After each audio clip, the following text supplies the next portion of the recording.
Hello, everyone, and welcome. My name is Sharon Bonney. I am the Executive Director for the Coalition on Adult Basic Education, and it's my pleasure to welcome you to today's webinar, Overcoming Math Anxiety. First, I'd like to remind everybody that you will receive a certificate that you can use for CEU verification. This will come to you within 24 hours of the close of this webinar. So this will come through the Zoom platform. You can expect to receive it within 24 hours. As well, we have uploaded this resource and a number of other resources to the Adult Educators Repository, and that's a free benefit to you. You can go online, download resources, or upload your own at www.coabe.org, Educators Resources. As well, you're likely aware that COABE has had a successful public awareness campaign called Educate and Elevate. We've had over 81,000 contacts with legislators since April 1st of 2017. And through that initiative, we were able to stave off funding cuts to the tune of $87 million and also to bring in an additional $35 million of WIOA funding. So we're really excited about that. We encourage everybody, if you go to educateandelevate.org, there's a button right there at the top that says Take Action. You can contact your legislator today to let them know that adult education is really important. March 31st through April 3rd, 2019, we will have our largest conference to date in New Orleans, Louisiana. So we want to encourage you to mark your calendar, save the date for that. Also, we'll be sending out the application for mini grants. Mini grants are available to defray the cost of registration. They're available at $350 each, and we do fund 50 mini grant applications. So if you're interested in attending the conference but don't have funding to do so, we encourage you to apply for a mini grant. But as well, we also just want to remind all members, as long as you have current membership, you will be able to activate the membership discount for registration. At our conference, we'll have over 30 strands, everything from CTE to an adult learner strand, workforce, ABE, and so many more. We partner with leading national organizations around the country to help us provide the best professional development possible. This month, our numeracy is our Research to Practice webinar and topic of the month. And this webinar will help us to address the following question: how do we motivate student learning? As well, you're likely aware that COABE has been publishing a journal for over 40 years. You'll see here that we have information from our old publisher, which was Rutgers University. COABE no longer relies on services from an outside publisher. We publish our own journal, and I'm really excited to share that this month we launched the Career Pathways edition of the journal. So going forward, that's what you'll see is the new and improved COABE journal. But if you'd like to look at an article on numeracy, you'll find that in our spring 2017 edition. Okay, so this webinar is made possible with the wonderful support of Essential Education. It's my pleasure to introduce you to Beth. Beth from Essential Education is providing sponsorship so that this is a free benefit to all of you, our members. So with that, I'm going to stop sharing my screen and turn this over to Beth. Beth, are you there? Yes, I am. Hello, everyone. Hi, Beth. We can hear you and we can see you. All right. Fantastic. Okay, let's get this started. First of all, I would very much like to thank you, Sharon, for this opportunity. We just have such respect at Essential Education for COABE, and one of my first endeavors after I joined Essential Ed was a relationship with COABE and with Kay Charbonneau, and so you guys have always been very special to us, and I know Michael Ormsby, our CEO, as well. I wanted to first start by highlighting our partnership with our COABE repository. Glad to hear that this webinar will actually be posted to the repository. And just wanted to kind of give you a little highlight about what's happening at Essential Education. We're busy. oh my goodness, we are so busy at Essential Education, and I'm just showing you a list of all of our solution products. I'd like to highlight, and I wish I could make it blink, but I'm not that good at PowerPoint, but take a look at TABE Academy 1112. That is our new product that we've just released, and I will be giving you a little sneak preview of that in a minute. The rest of the list just shows additional product. We can't see your screen, so if you want to share your screen. Okay. Let's see what's going on. I'm not sure what's that green button that says share screen. Yeah. Okay. There we go. Sorry about that. Let's back up a little bit then. Okay. So do you want to push the first? Yeah, right there it says from beginning. Yeah. Yep. You want to click on that? Yeah, I can do that. Just a second. Perfect. I'm going to make this. Okay. Let's see. From beginning. Sorry about that. I guess I didn't push the share button. There we go. Okay, and I'll just let you keep seeing me. So, all right, so that was the repository, the TABE Academy 1112, which is totally new and exciting. Again, I just can't believe that you know, we're able to get that done so quickly and to make it available for the programs. And today, I just kind of wanted to also mention that there's really two pillars to our company. Everything that we do, we focus on motivating the adult learners, and we very, very much want the time spent in our program to be efficient.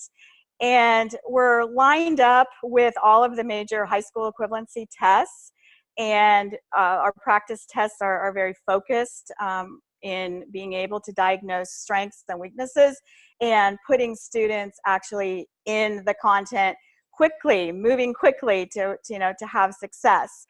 I very personally was intrigued by the webinar content today, and I do have a child that is dyslexic and had just major problems with math anxiety. And so when I was asked to do this, I asked Emily W. is my daughter, and I said, Emily, tell me what you think about math anxiety. And this is a quote from Emily: math anxiety can be overcome if you have the right people and the tools to give you the basic structure. And I just want to comment that we at Essential Ed are doing everything we possibly can to create our content to be motivational, efficient, and to relieve that math anxiety. So Cynthia, we are really excited to hear what you have to say, and I'm going to take copious notes as we move forward. Sharon, I'll give it back to you. Wonderful. Thank you so much. So just 1 minute here. I'm going to share one more slide. Thank you, Beth, for that, by the way. I appreciate that. We have greatly appreciated the support from Essential Education. Okay, so I'm just going to share one more slide here.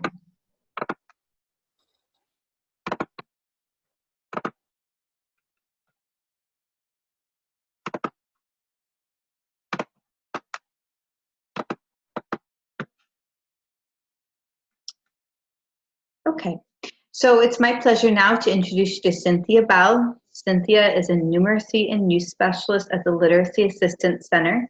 For those of you who tuned in earlier this year, we also worked with a gentleman there from the Literacy Assistance Center who they just published a groundbreaking report, and so he had been sharing about that. Well, Cynthia is joining us today to discuss the curricula that she specializes in, and she specializes in college and career readiness standards for mathematics. And she's not teaching, she's coaching instructors in the best practices of teaching and learning mathematics. So I'll now turn this over to you, Cynthia. Thank you so much for being our expert presenter today.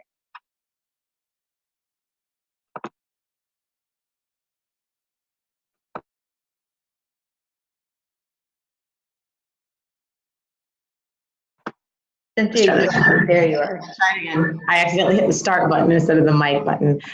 So good afternoon, everyone. Thank you for joining us for overcoming math anxiety. Thank you, Beth and Sharon, for sharing the resources with us. I'm going to go ahead and attempt to share my screen. Let's see if this works. the right way. Okay. All right, so my colleague Raj, he's going to be monitoring the chat box and the Q&A box for us for today, so that if anyone has any questions or if you have any questions, you can share them in the Q&A parking lot, or if you feel like you want to try and get an immediate response, you can type it in the chat box and hopefully he will be able to respond or get my attention so that I should respond. All right, so as Sharon said, I'm a numeracy and youth specialist at the Literacy Assistance Center. I've been here for 5 years. I just actually celebrated my 5th work anniversary this year. And so I'm excited to do this webinar here. I just got a couple of objectives, actually 3 objectives for us for the time that we have. 1, to establish the effects of math anxiety, to identify techniques and strategies for dealing with math anxiety. I believe that's what most of us kind of want to know. And then thirdly, to discuss how to help teachers conquer their math anxiety, because that is an important thing as well. And we're going to discuss a little bit about that. So, first question of the day. For those of you who've seen me present before, you know I try to be as interactive as possible, so the webinars are a little bit tricky for me because I like to have hands-on activities and things for us to do. So this is my attempt at being somewhat interactive. Here's the question that I have for you. What is math anxiety? So take a couple of, about a minute, type in what you think it is. No cheating, don't Google it. Tell us what you think math anxiety is and type it in the chat box, and I'll try and pull out some of the answers and share with everyone what we're seeing. What is math anxiety?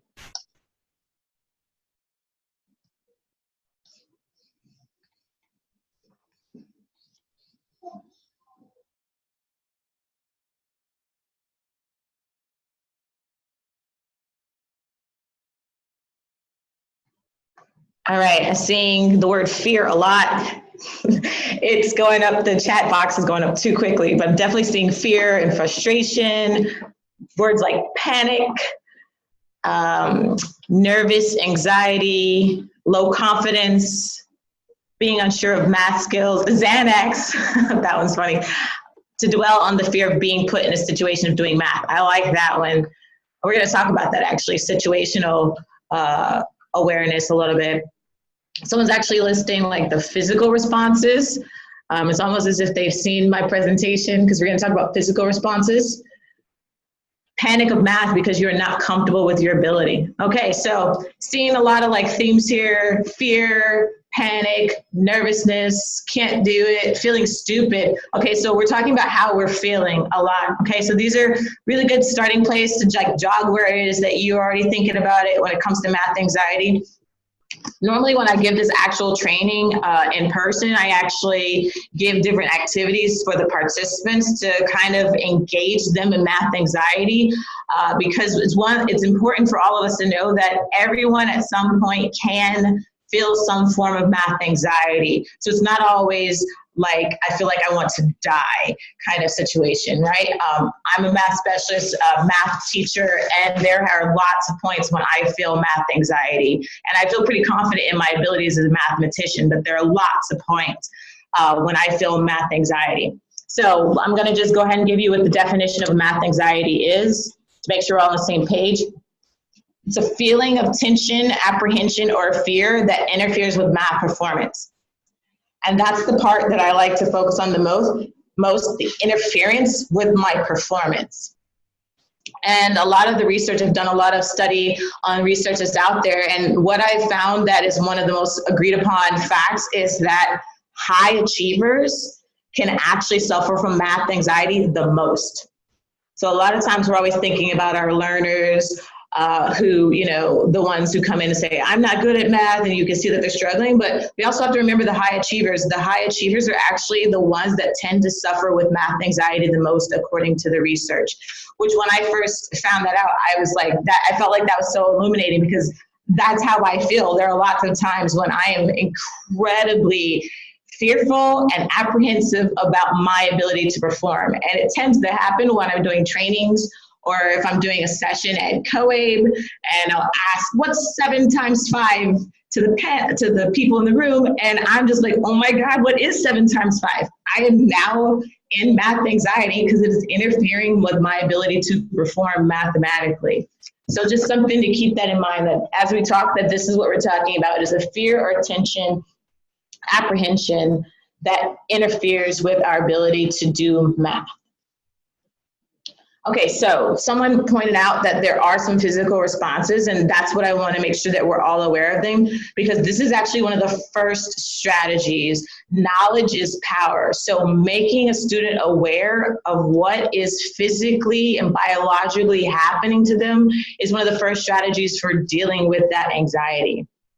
So it actually happens inside of our brain. The research, according to Stanford University School of Medicine, it shows that when someone's experiencing math anxiety, there's increased activity in their amygdala, the part of the brain that is associated with fear, and in a section of the hippocampus. So yes, it kind of is the same response as the fight or flight response. It's the same part of the brain that responds to fearful situations, such as seeing a spider or being fearful of a life-threatening situation. So the same things that happen in our brain when we are actually feeling like we're in a life-threatening situation is the same thing that's happening to someone who's experiencing math anxiety. So there's certain parts of their brain that is affected when you are going through math anxiety. So your hippocampus, that's your ability where your memories are. So it can affect your short-term memory. Your amygdala is affected, and that's what sets off like that adrenaline fight or flight response, which is why some people shut down, or other people essentially leave, whether it's physically or emotionally. And so there's this whole response that's going on in a person's brain when they have been triggered in their math anxiety. So step one, first strategy, is making people aware of what's happening to them. Math-specific fear is also causes decreased activities in parts of the brain that are involved in problem solving and information processing. So if I'm actually experiencing math anxiety and my amygdala is signaling that I am in fight or flight response and my short-term memory is being shut down in my hippocampus, it also affects my ability to make decisions. That's my prefrontal cortex. So I might be able to do word problems or to reason through activities and things like that. But when I'm in math anxiety mode, that part of my brain literally starts to shut down. And so my ability to make decisions and to reason and process, it's now gone. So if you've ever had a student who says, you know I knew how to do this, but like, it's gone from my brain. You can actually validate that and say, yes, you're right. It probably has gone from your brain because your brain has like shoved all of its energy into your fight or flight response. So it's shutting down the parts that it feels is not necessary for your survival. The symptoms are actually related. They link closely to someone who is experiencing PTSD. So that's why I have this slide here, that I like this slide that is showing you what happens in a normal brain versus someone who is experiencing PTSD. So post-traumatic stress disorder, the brain, the way that it responds is similar to someone who has experienced math anxiety frequently. Their scans, their brains look quite similar. So I wanted to talk about that for a minute. I'm going to pull up the chat box just to see if anybody was saying anything really interesting. I can't seem to pull up my chat box. So, oh, there it is. Okay, so some people are saying that they can relate, and social belief that math isn't for everyone. Those are a lot of the factors that can lead to someone experiencing math anxiety, but math anxiety can happen to anyone. So helping a student be aware of that, helping them to understand that it can happen to anyone who's good at math, anyone who's, quote, bad at math, which I don't buy into either one of those things, but anyone can experience it. As I said, I myself have math anxiety quite often, especially when I'm around my peers, other people who teach math. I start to feel like, oh my goodness, I can't do this math anymore. All these people are looking at me, and I have math anxiety. I can't add anymore. I can't subtract anymore. And it's just this vicious feedback loop that starts to happen where I need to actually get up and leave the room because I don't want to look stupid in front of my peers. So it can happen to anyone. It can happen to everyone. Okay, so I wanted to show you a little bit of findings from Stanford University School of Medicine. They did a huge research study on this, and they find the findings validate that math anxiety is a genuine type of stimulus and situation-specific anxiety. So I want for everyone to be aware of that and make their students and their learners aware of that, because sometimes it seems like it's this not real thing, right? But we need to acknowledge that math anxiety is very much a real thing, and it is not just a psychological thing, but it is very much a biological and physiological response. And letting learners know about that is one way to empower them, by letting them be aware that this is something that is physically happening to your body. And it's nothing that is wrong with you or your abilities. It's a response that's biologically happening. So a couple of other physiological responses, because remember we said that it interferes with your performance. So here are some other effects that interfere with our performance. Math anxiety reduces math performance both by reducing engagement with math tasks and by making these math tasks harder to solve by reducing our working memory capacity. As I mentioned, that's what happens in our prefrontal cortex and our hippocampus. So it starts to make it literally harder to do work because it's what's happening in our brain. And I've linked some of these studies here for you all. I actually have some other resources in the presentation. The last slide of this presentation will have the URL for it, so you can access it. I really would like for you all to access the resources because knowledge is power. So don't just take my word for it. Read the studies. The next one creates cognitive interference by generating thoughts and sensations that begin to affect working memory. This one is most important. This is kind of what happens to most adult learners that I have had in my classroom, the cognitive interference. It starts to generate those thoughts of, I can't do, I shouldn't be, I can't have ability to do that. I'm not a math person, as someone said. That is the cognitive interference that is beginning to happen, and it is a physiological response. It's not a psychological response, it's a physiological response. And then the third response is it can have a negative effect on individuals' math skills, which in turn leads to adverse effects on their career choices, employment opportunities, and professional success. This one is most important to me. We all have WIOA. We all know that one of our mandates is to help people get family-sustaining wages and choose good careers that can help them move themselves forward and take care of their families. But unfortunately, math anxiety actually starts to help people make choices that have them essentially run from anything that has to do with math.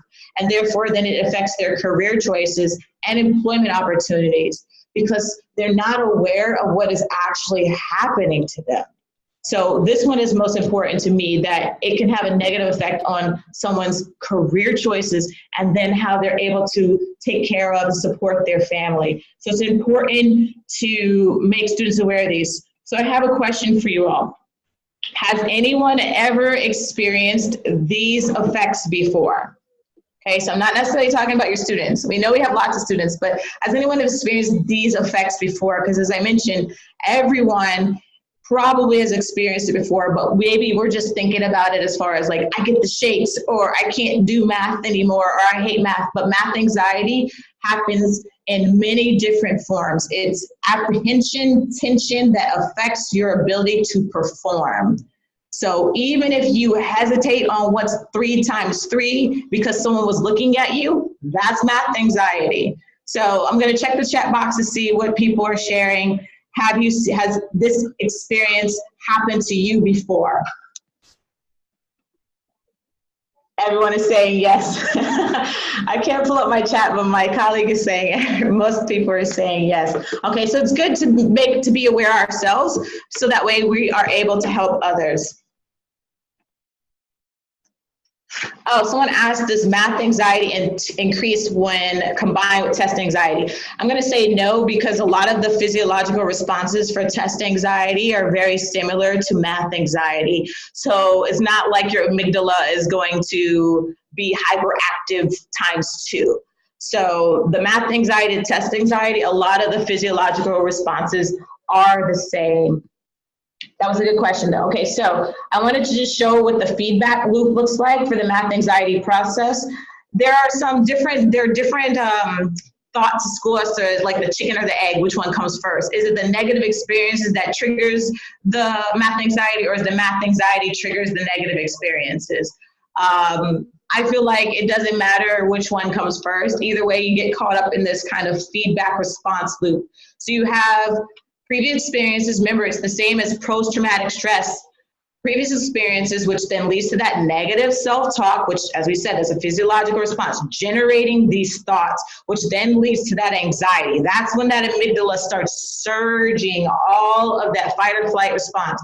And then you're going to have one or two symptoms that occur. Some physical symptoms, which is when you see your students' hands start shaking, or they start sweating, or they start getting heart palpitations, or as I tend to get sometimes, like, oh God, it's hot in here. Is anybody else hot in here? Or mental symptoms, which is the feeling of, I can't do this, I don't want to be here, I want to change my major, I want to change programs, I knew I couldn't get my GED, my mom was right, I'd never be good, or my friend was right, I was right, right? So whatever those symptoms are, it tends to manifest in either physical or mental symptoms, which then leads to poor math progress, which is the performance part we're talking about. Ooh, someone asked, how is math anxiety different from other learning anxieties? Well, from the research that I found, scientific anxiety is actually one that is starting to come up as well. And from what I'm seeing is that they're pretty much the same. They all are kind of liking or paralleling what happens when someone has had post-traumatic stress. So they might have different variances, but the physiological responses are going to tend to be the same.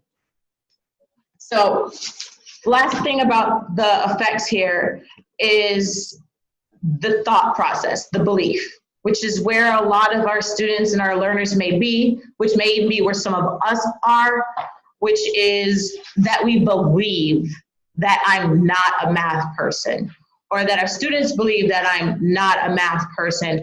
And that belief is actually really powerful, and it can physiologically affect our brain. Okay, so that's when that mental symptom causes back into that feedback loop there. A belief is not merely an idea that the mind possesses, it's an idea that possesses the mind. So first strategy, making students aware of what is happening to them, that this is not a psychological thing, this is a biological and physiological response, so that they don't necessarily feel powerless, right? The first step is knowing what is happening to you.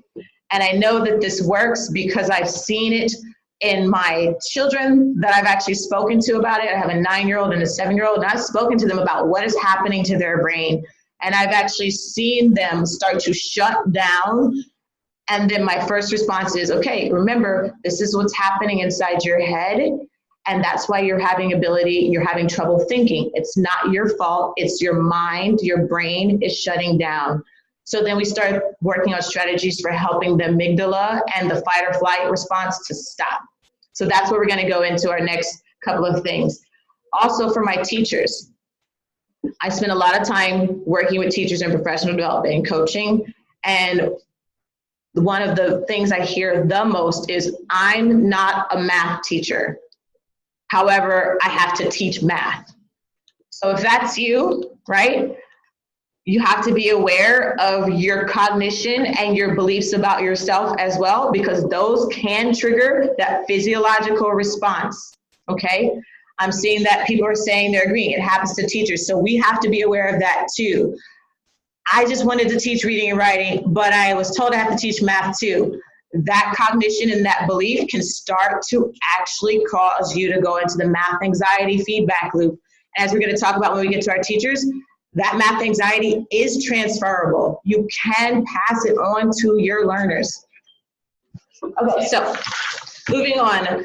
I cited this source from Dr. Jo Boaler. She is one of my favorite people that I follow, and I learn a lot from her. And she says one of the first strategies for dealing with math anxiety is to change a learner's mindset. I did a presentation, I believe 2 years ago at COABE on this, on helping reluctant learners. And one of the first way to address this is by changing someone's mindset. Studies show that learners learn best when they are active learners and not passive learners. And the best way to help them be active is by getting them into a growth mindset. And there are lots of ways to do that, but unfortunately this isn't that webinar. But I do have some resources that are linked in here for you as far as growth mindset and fixed mindset. But I love this algorithm because she basically expresses this is what happens to a lot of people. They believe they're not a math person. And then they come into our classroom and we believe in productive struggle. So we give them productive struggle. And then they say, well, see, I'm actually not a math person. I knew I wasn't a math person, but now you've helped me prove that I was not a math person. And then what's the result? They leave math. Or they leave careers that have to do with math.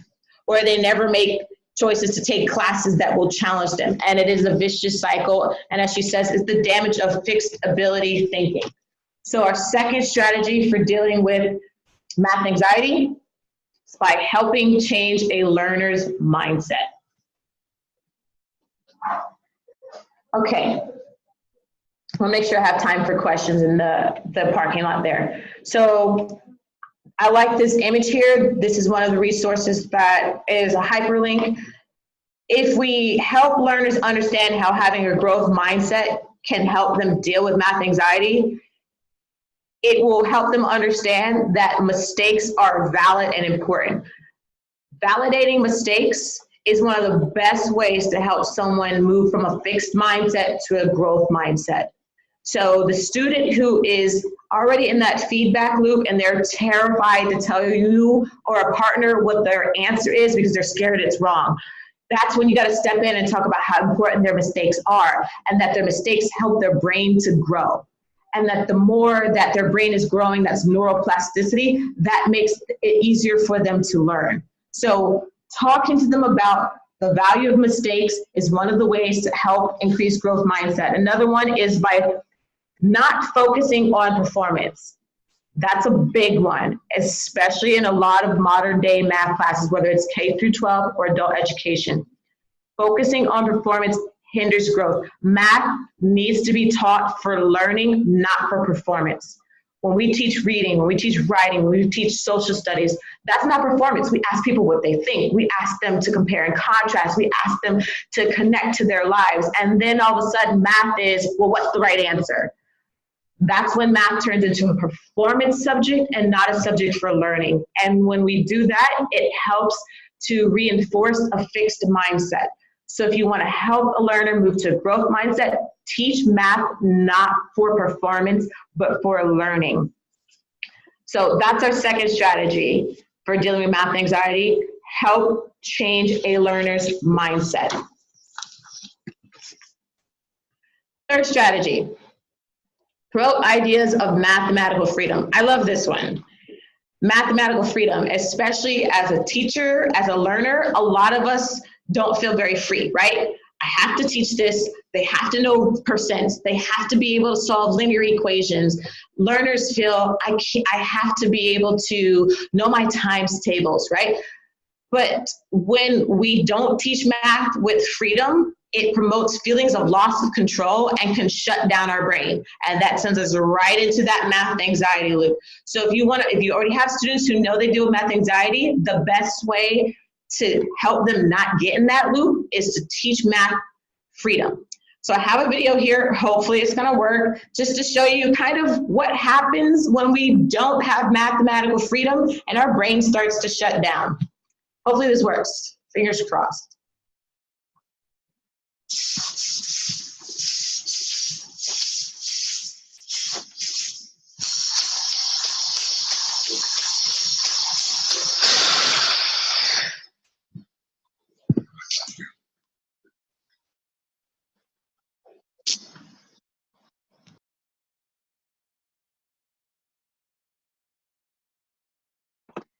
Cynthia, for some reason we can't hear this right now.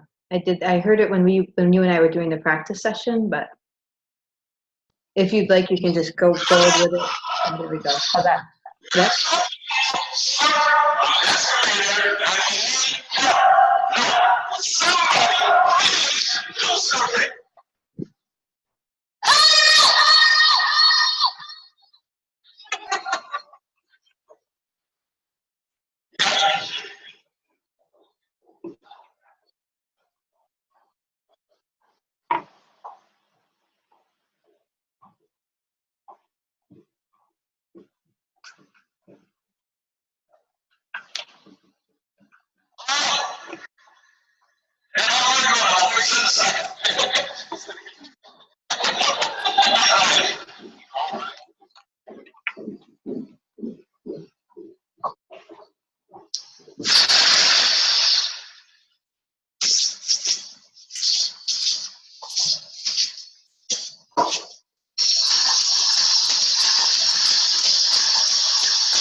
Okay.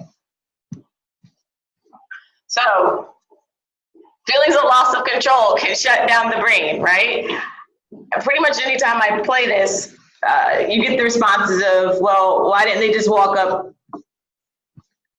Well, if you're going through that math feedback loop or that anxiety loop, all those things that seem obvious aren't obvious anymore, right? It's, I can't do this, someone must help me because my brain has started to shut down, right? And the same thing kind of happens when we're learning. The same thing happens to our learners, the same thing can happen to us.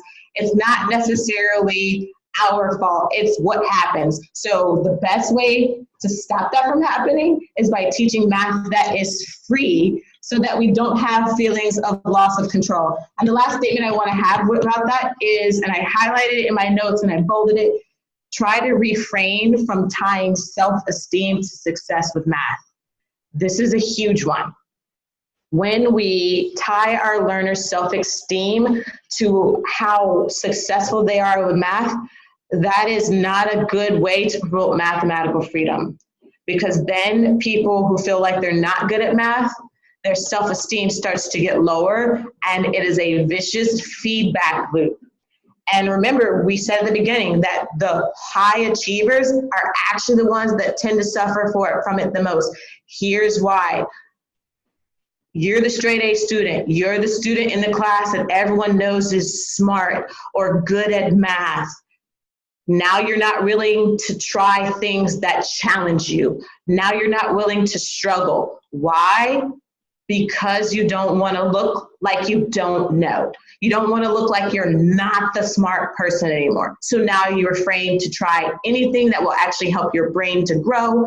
You refrain to try anything that will cause you to productively struggle and persevere in problem solving, which are all the best practices for teaching math, which causes math anxiety. So same thing, you have to keep in mind all of your students and all of your learners on the spectrum, that tying self-esteem to their success with math is a no-no. We don't want to do that. That helps to get people into that math anxiety feedback loop, and we're trying to not have that occur.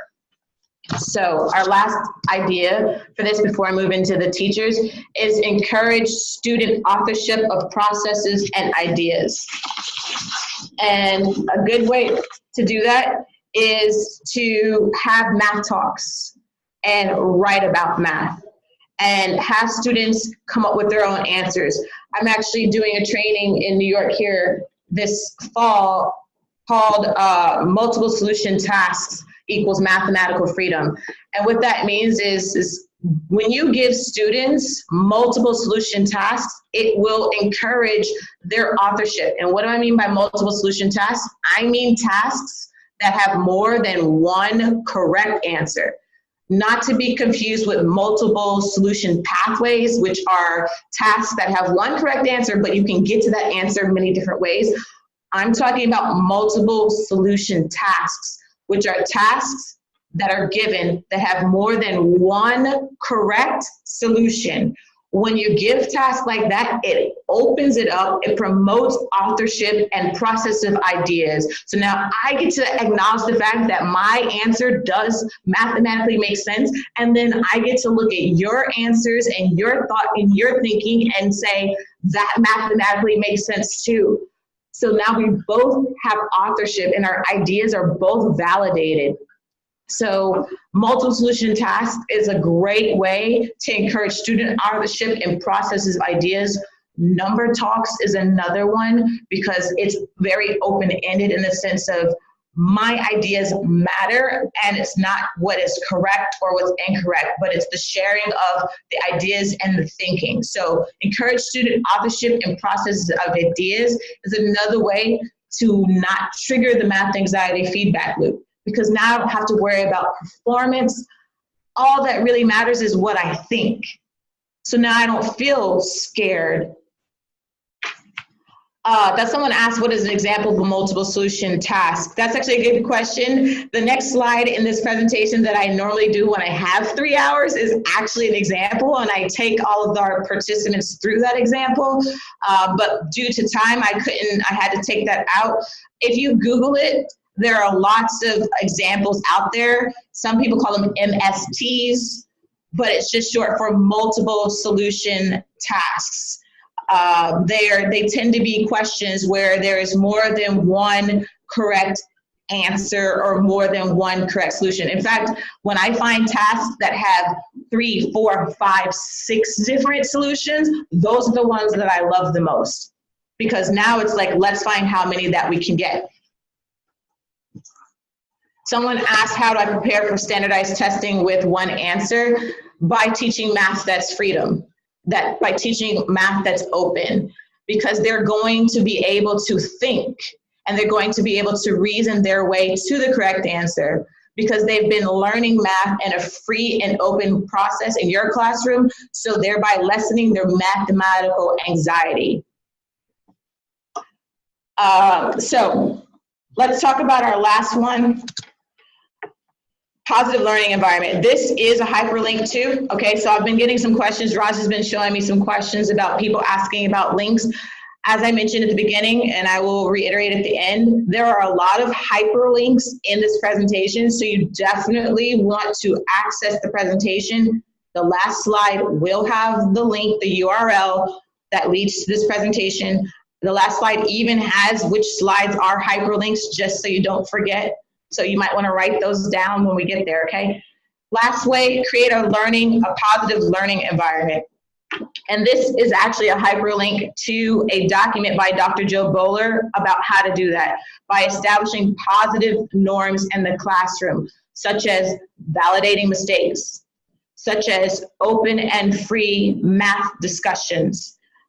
So creating a positive learning environment is our last strategy for doing that. If you can preempt that fight or flight response by having your learning environment be a safe place, that's your best bet. That's one of the things that I say to my learners, is one of the things that I say to my teachers when I'm doing coaching with them, is this is a safe space. This is no judgment. Math is safe here for you. So there are lots of ways to create that positive learning environment, and I hope that you access that resource when you get a chance to see the presentation. Uh-oh, it just tried to go to that resource because I clicked on the picture. See, that's proof that there's a picture there. I mean, there's a resource there. And then this one I actually did want to give you all, so I wanted to give you something so you didn't feel like you had to go to the presentation to get all of the ideas, even though there are lots of good ideas. A memory bank. I love this idea. Developing a memory bank of positive math experiences. So you have your classroom, right? You're having a positive learning environment. You're teaching math that's open and free, and all these great things are happening. Have like a little box or a bank in your classroom, and anytime someone has a positive experience with math, whether you're teaching math specifically or not, because math is pretty much everywhere. So anytime someone has a positive mathematical experience, have them write it down on a little piece of paper, fold it up, and deposit it into the bank. Anyone, deposit into the bank. So that way, when someone is experiencing that negative self-talk, or they're about to fall into that fight or flight response, you can say, hey, go make a withdrawal out of the bank. It doesn't even have to be their withdrawal. Just seeing that someone has had a positive experience is a good way to counteract that negative experience that's starting to happen and trigger the fight or flight response. I love this suggestion when I saw it. This is also a link to a resource from Dr. Cynthia Aram, who did a whole research paper on math anxiety and specific and concrete strategies other than the ones that I've already listed for you. You can access that and get a whole list of other strategies for dealing with students who are about to fall into that fight or flight response. I love this memory bank thing. I really do. I think it's good to remember the good, right? Good to remember the good. That's how you keep on moving forward, because you remember that I wasn't always in this negative space, or we weren't always in this negative space. It's a good thing. I love it. Deposit and withdrawal. Strong learners are made, not born. So let's talk about our teachers for a minute. This is our third thing. Strong learners are made, not born, meaning that when we find ourselves teaching math, right? And you can type in the chat box if this sounds familiar to your story. You got hired to teach 2 or 3 GED or HSC or ABE classes. You didn't think you were going to be teaching math until your director comes and brings you a GED test prep book or HSC test prep book, and it's got math in it, and she says, and you need to teach math too. That totally happened to me when I first started teaching 10 years ago. Oh my goodness, it's been 10 years. When I first started teaching, I thought I was going to be teaching ABE reading and writing. And my director said, you know what, our math teacher just left to join a band and travel the world. Do you want to teach math? And I was like, okay, because, you know, I was good at math. I like math, so sure, I'll teach math. But some of us, we were told we had to teach math, and it was like, oh no, I have to teach math.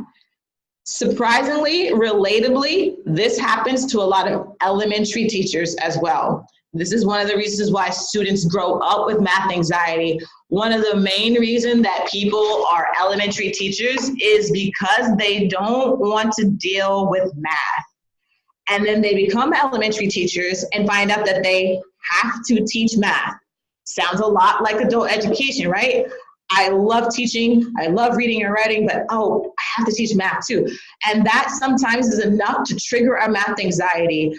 I don't really know this math. I don't really remember this math. Oh my goodness, what am I supposed to do? What happens if a student asks me a question? What happens if a student asks me a question and I don't know the answer? What happens if a student asks me a question and I think I know the answer, but it's wrong, right? We are now in that whole feedback loop. Has that ever happened to anyone before, or was I just, you know, an anomaly who didn't know she was going to teach math? So one way to combat that is to be aware that we didn't want to teach math. Let's just admit it. We didn't want to teach math, but being aware of it, being aware of those physiological responses, being aware of those biological responses is important, so that we can start to move to from a fixed mindset to a growth mindset. Yes, I didn't want to teach math. Yes, I was not a math teacher, but moving to be able to the place where say, but I am a teacher of mathematics, that's a huge step. From I'm not a math teacher to I'm a teacher of mathematics, to then moving to I am a math teacher, to moving to I'm a mathematician. That was pretty much the path that I followed. I consider myself now a mathematician. Whereas before it was just like, sure, right? So being aware of that, moving from a fixed mindset to a growth mindset is one of the best ways to help strengthen you or all of us as teachers who may deal with math anxiety. There was a study here, I've cited it here too for you to see, Conquering Teachers' Math Anxiety. This study was actually done in New York City. And they found out that teachers who did not intend to teach have the highest levels of math anxiety. So my strategy for you teachers is be sure that you're aware of what is happening to you, because math anxiety is transferable. That's why so many people come up in school in K through 12 with an anxiety, because they might have had that elementary teacher who did not want to teach math, who was mathematically anxious, and then it passed on to them. Or they might have had that parent who was mathematically anxious while helping them with their homework, and it transferred, especially women teachers. I don't know how many women teachers we have on right now, but I just read a research study yesterday that said that female teachers who deal with math anxiety are more likely to pass that math anxiety on to female learners, more so than male learners. So being very aware of that is important. So I want to make sure we have time for questions. Here are my last 3 things for a struggling teacher that a struggling teacher needs. 1, a growth mindset. I just iterated that. 2, to feel mathematical freedom. And 3, these are my favorite, share a sense of discovery with your students. It's okay if you don't know all the answers. It's okay if you don't know all the procedures. It's okay if you don't know all of the ways to think about something. Share your discovery with your students. I love it when a student or a teacher asks me a question and my response is, you know what, that's a really good question. Let's figure it out together. That's my way of saying I don't know, but it's also my way of saying let's discover this together. We're both about to learn together. So those are the 3 things I had for you. If you notice, a lot of them are the same as the learners, but the main one is being aware that it is happening to you so that you're not passing it on to students. And here's the last slide that I promised. Don't forget the resources. So there are active links on slides 7, 14, and 15, and here's the URL. This is case sensitive, okay? Case sensitive. You don't write it in exactly like this, you're not gonna get there directly. This presentation is housed on the COA resource repository, but this link takes you directly to that presentation on the repository. I do believe you have to log in when you first get there, because I tried following it and it did ask me to log in. So I'm gonna check the Q&A list here for a second. I have 9. Let's see, one of them has been answered. If it's not, active number talks for lower level math, basic operations. Do you have any to share for higher level math? It's a good question. Yes, most of the number talks for higher level math, I do involve reasoning that has to do with reasoning about their sense of understanding about functions, linear relationships, proportional relationships. I don't have any of those resources off the top of my head. But I prefer to have them talk about those kind of things and make connections in those relationships. Ooh, someone posted, I'm familiar with openmiddle.com. Any other resources? That's actually one, I just wrote about that in an article for the Adult Numeracy Network. Openmiddle.com is a great resource. Hopefully other people are aware of it. Openmiddle.com. It's basically not teaching open-ended questions per se, but your question has a specific beginning and a specific end, but it's the middle part that's open. Those are actually really great to use with number talks as well. An example of that would be if you had like fractions on one side and percents on or decimals on the other side and an equal sign in between them. And you just told them they have to use the digits 1 to 9 and fill in all of those boxes to try and make them as equivalent as possible. So you see those directions are very specific. So that's a closed front, and you're gonna get a specific answer at the end because you're trying to get the one that's equal as much as possible. But the middle is open where it's like, I get to play with these numbers. What if I put the 1 here? What if I put the 5 here? What if I put the 9 there? So openmiddle.com, great resource. I'm glad someone posted that. Someone asked, how can teachers better identify physiological signs for students' math anxiety? That's actually a great question. I don't necessarily encourage you to diagnose.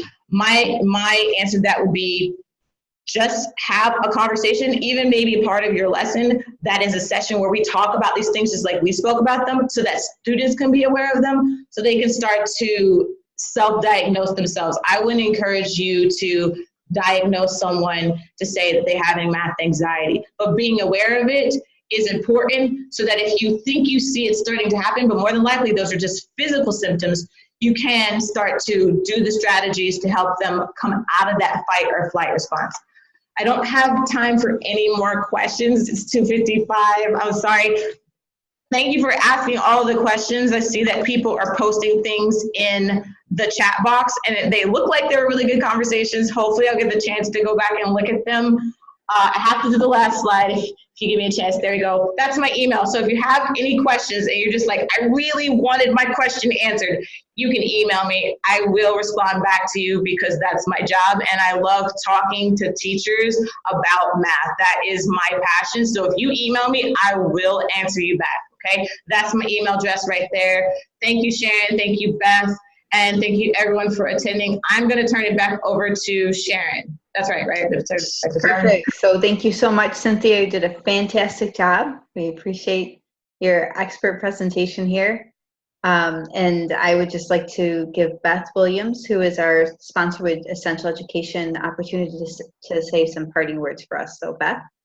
Okay, great. So, thank you so much, Cynthia. Oh my gosh, my brain is just going 100 miles a minute. And I told you guys about my daughter, Emily, and her math anxiety. I wanted to mention that she took a contemporary math class freshman year. She just finished her freshman year of college this year. And she got an A in the class. And so I think we're well on our way to eliminating Emily's math anxiety, because she must have had a teacher who has listened to you, Cynthia, and with some of your wonderful ideas and research. And so I'd like to kind of talk a little bit about a different type of anxiety right now, and that might be anxiety that instructors might be having around the new release of Table 11-12. And I just wanted to let you guys know that, again, we've released Table 11-12 Academy. We're covering all levels of the new Table 11-12. Here's just a real sneak peek at one of the high emphasis skills in math, specifically inequalities. And it's in level D, which I know is always a challenge to teach students at that level D level. We are fully correlated now to Table 11-12. This is just a sample of our content map, which you can find within our program. We do diagnose and prescribe units of instruction for students based upon Table 11-12 practice tests. But as a teacher, you also can make a decision to go in and assign very specific lessons if you so choose to do that. And I'm showing you a sample of that. So finally, I'd like to just say that we're trying to do our part at Essential Education to eliminate that Table 11-12 anxiety. And so we wrote a curriculum guide for you guys, and it is absolutely fantastic. It's been the hottest thing this summer. We've done just probably 150 webinars with my colleagues and I, talking about our Table 11-12 Academy and this particular curriculum guide that's going to start you from the very beginning of how 11-12 is different than 9-10. And it's talking very specifically about the objectives that need to be taught and the emphasis, high emphasis, medium emphasis objectives that are going to be taught. And so again, that's one of the things that we believe in so much, that we very much want to provide you, the instructors, with materials to help alleviate any possible anxiety that you might have moving forward to try to implement wonderful products for your students. And so just in parting, if you would like this document, you are more than welcome to email us at info@essentialed.com. And this is also our phone number that you can call, and we will be glad to email out this resource to you. Also, if you have any additional questions about anything else that I briefly showed you earlier, please go ahead and email or call us. We are really good at answering all those questions. So again, I just would like to say thanks, Sharon and Cynthia, for the opportunity to be a part of this wonderful webinar. I am just fired up, Cynthia. I am downloading that presentation as we speak. So take care.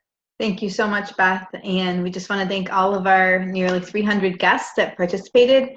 And we look forward to seeing you on our next webinar. So from all of us here at COAVE, thank you so much. Take care.